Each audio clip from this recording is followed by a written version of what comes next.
Togog merupakan tokoh pewayangan yang memiliki takdir untuk menemani majikannya yang memiliki hati sombong, keras kepala, otoriter, hiporki, dan anti-demokrasi. Karena suaranya yang rendah dan ngebas, hampir kata-kata bijaknya tak pernah didengar dan diindahkan oleh majikannya.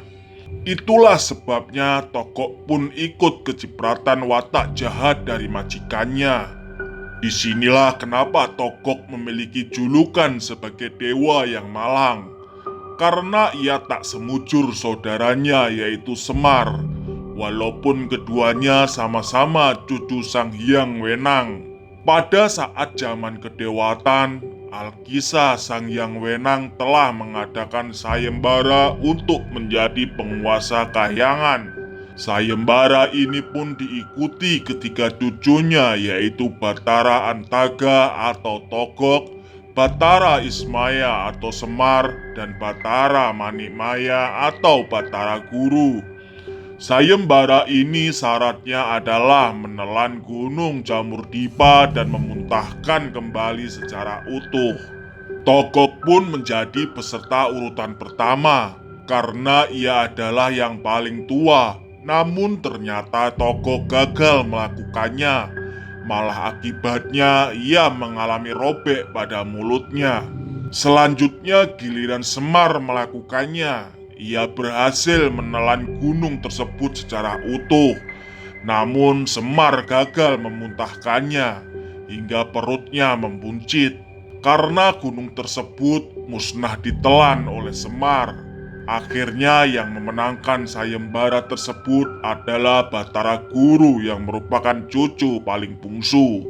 Karena gagalnya Semar dan Togog, akhirnya mereka ditugaskan turun ke bumi untuk menjadi pamong dan penasehat alias pembisik arti kehidupan kepada manusia agar manusia berbuat kebajikan.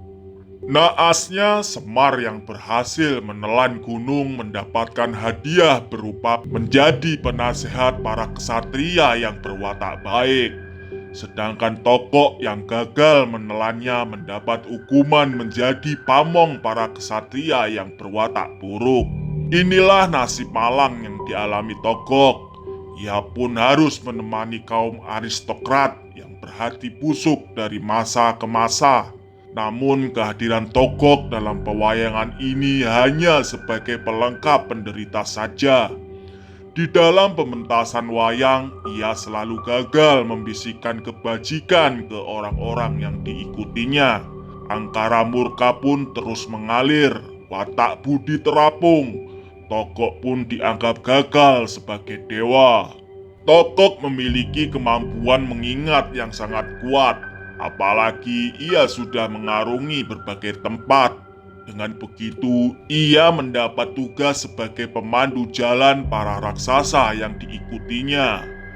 Di sini Togog memiliki sifat yang jelek, yaitu tidak memiliki kesetiaan. Terkadang Togog suka berganti-ganti majikan di setiap tempat dan setiap waktu. Togog yang memiliki nama lain Lurah Wijaya Mantri ini sering mendapat tugas mengantar bala tentara mengarungi negeri, berpindah tempat dari negeri satu ke negeri yang lain. Pada setiap lakon pewayangan, Togog ditakdirkan untuk mendampingi majikan berhati congkak, keras kepala, mau menang sendiri, hipokrit, otoriter, dan anti-demokrasi. Suara-suara bijak dan pesan moral nyaris tak pernah didengar, sehingga dia ikut tercitrakan sebagai tokoh berwatak jahat. Tugas Togog jelas lebih berat daripada Semar. Semar bertugas untuk memomong para ksatria yang pada dasarnya sudah bersifat baik.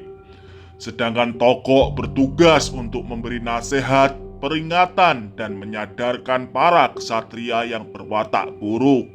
Tugas Togog sebenarnya adalah mencegah perilaku, tindakan, dan aksi kejahatan. Uniknya, Togog tetaplah dianggap sebagai sosok yang memiliki kecerdasan sebagai dewata. Meski berada dalam lingkungan tokoh yang jahat, Togok dianggap tidak lebur dalam perilaku jahat.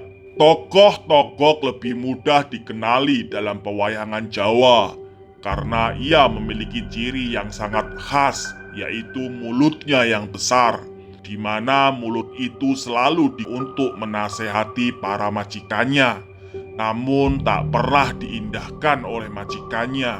Padahal kata-kata yang diucapkan Togok cukup indah, namun dengan simbol suaranya yang ngebas, bahkan kata-kata bijak pun tak terdengar. Inilah nasib malang yang dialami Togok sebagai dewa yang malang.